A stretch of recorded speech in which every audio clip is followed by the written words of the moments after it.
What up, guys? Diane Paula here, your post-grad coach, and welcome to another episode of PGTV. Happy to have you here. Now, today I'm bringing you a two-part question. Ooh, yep. It's a good, jam-packed, filled with information question. So what I'm going to be doing is answering the first part here, and then breaking it up and answering the second part in another video coming to you soon. So this question has more to do with the how-to tactics of business versus the why am I here, what is my purpose, how do I figure out the what of my business. This happens when you already know that part, and it's a two-parter. You got to do one at a time. And now this awesome guy who has a question for you today is on the second part of the how-to tactics.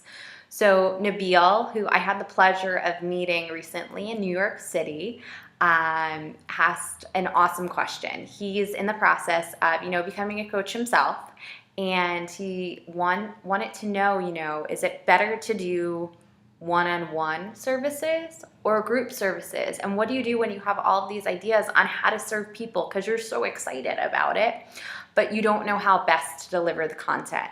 That is part one that I'm going to answer today. And the second part has to do with pricing. How do I even go about adding a freaking price tag or a number to this thing I'm doing? So we'll talk about that in the next video. But today I want to talk about the services part.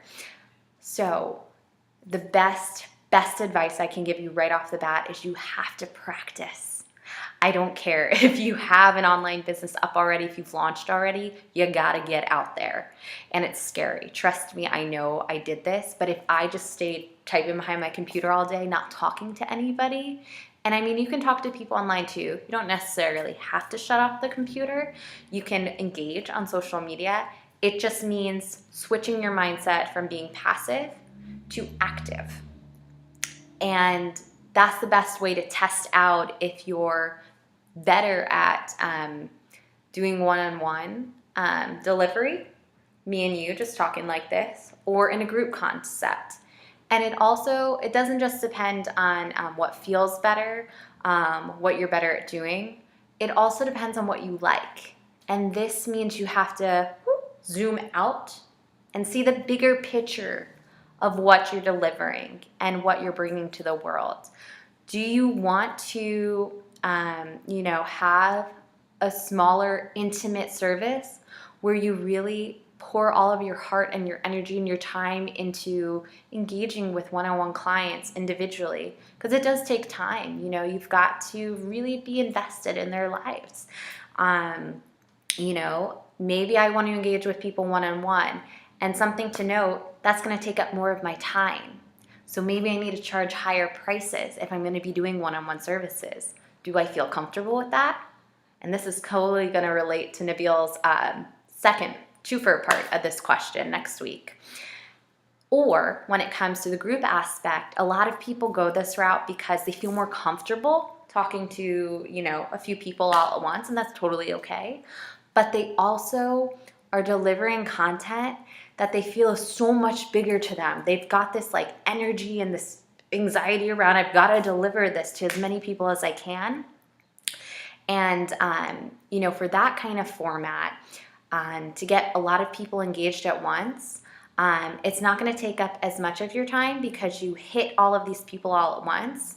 And for a group program like that, sorry, I can't speak, usually that's not as highly priced as a one-on-one service. So for that, you're going to go down a little bit. I didn't mean to talk about pricing here, but I am.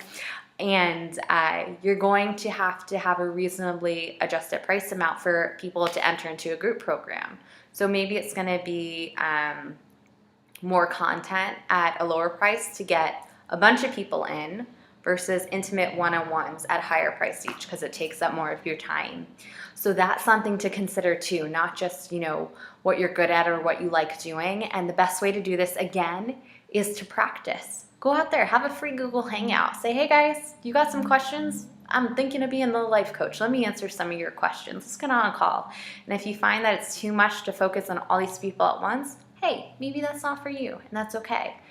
Maybe you want to go outside and have a cup of coffee with a friend and really engage them in conversation. and see if this one-on-one thing is your, is your shit, basically. And maybe it is. I do a combination of both, and that's just how I roll. So I hope that answered your question. Nabil, thanks for this great question. I'm going to answer part 2 next week.